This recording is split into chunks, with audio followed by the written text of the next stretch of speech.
ಅಯ್ಯಪ್ಪನ ಅಣತಿಯಂತೆಯೇ ಆಲಯ ಕಟ್ಟುವ ಕಾರ್ಯವನ್ನು ವೇಗವಾಗಿ ಆರಂಭಿಸಿದರು ಪಂದಳ ರಾಜ ರಾಜಶೇಖರ.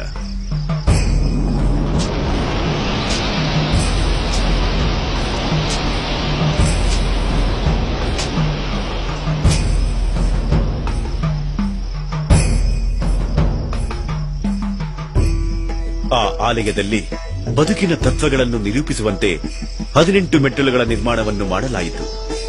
ಈ 18 ಮೆಟ್ಟಲುಗಳು 18 ಮಲೆಗಳನ್ನು, 18 ದೇವತೆಗಳನ್ನು, 18 ತತ್ವಗಳನ್ನು ಉಲ್ಲೇಖಿಸುವಂತಹವು.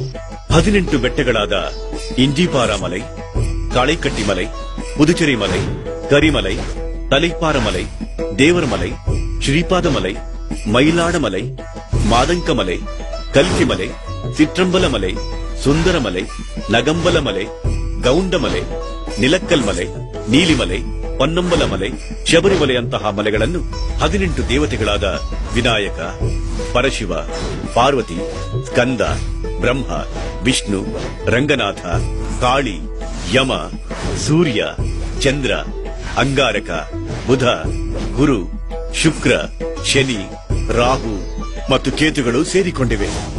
18 ತತ್ವಗಳಾದ ಕಾಣುವುದು, ಕೇಳುವುದು, ಪರಿಮಳ, ರಸ, ಸ್ಪರ್ಶ, ಕಾಮ, ದುರಾಸೆ, ಕ್ರೋಧ, ಲೋಭ, ಮೋಹ, ಮದ, ಮಾತ್ಸರ್ಯ, ಪ್ರೀತಿ, ಸಾತ್ವಿಕತೆ, ರಾಜಸಿಕ, ತಾಮಸಿಕ, ವಿದ್ಯಾ, ಅವಿದ್ಯೆ ಇಂತಹ ಗುಣಗಳನ್ನು ಸೂಚಿಸುವ ವಿಧದಲ್ಲಿ ಆ ಭಗವಂತನು ತತ್ವಾಧೀನ ಎಂದು ಹೇಳುವುದೇ ಈ 18 ಮೆಟ್ಟಲುಗಳ ಉದ್ದೇಶವಾಗಿದೆ.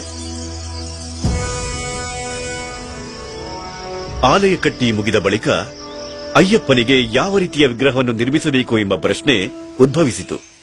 ಆಗ ಪರಶುರಾಮರೇ ತೆಗೆದುಕೊಂಡು ಬಂದ 2 ಕಾಲುಗಳನ್ನು ಕಟ್ಟಿ ಕುತ್ತಿಟ್ಟು ಇನೈಂದ ಯೋಗ ಪಟ್ಟತ್ತಿನುಂ ವಂದನಂ ಸೈದ ಯೋಗಂ ತತ್ವಮಸಿ ಎಂಬ ಚಿನ್ಮುದ್ರೆಯಲ್ಲಿರುವ ಆ ಭಗವಂತ ಶಾಸ್ತಾರರ ಮೂರ್ತಿಯು ದೇವರ ಕಟ್ಟಳೆಯಂತೆ ಮಕರ ಸಂಕ್ರಾಂತಿಯ ದಿನದಂದು ಮಾಸದ ಶುಭ ದಿನದಲ್ಲಿ ಕೃಷ್ಣ ಪಕ್ಷ ಪಂಚಮಿ ತಿಥಿ ಉತ್ತರ ನಕ್ಷತ್ರದಿಂದ ಕೂಡಿರುವ ಶುಭ ದಿನದಲ್ಲಿ ಪರಶುರಾಮರು ಧರ್ಮಶಾಸ್ತ್ರನನ್ನು ಪ್ರತಿಷ್ಠಾಪಿಸಿದರು. ಅಂದಿನಿಂದ ಪ್ರತಿ ವರ್ಷ ಮಕರ ಸಂಕ್ರಾಂತಿಯ ದಿನದಂದು ಅಯ್ಯಪ್ಪನು ಭಕ್ತರಿಗೆ ದರ್ಶನ ನೀಡಿ ಭಕ್ತರನ್ನು ಪರಿಪಾಲಿಸುತ್ತಾನೆ. ಇದರ ಮೂಲಕ ತನ್ನ ಗುರುವಿಗೆ ನೀಡಿದ ಮಾತನ್ನು ಪಾಲಿಸುತ್ತಿದ್ದಾನೆ. ನನ್ನನ್ನು ಶರಣು ಬಂದವರು ಸದ್ಗತಿ ಪಡೆಯುವರು ಎಂದು ಹೇಳು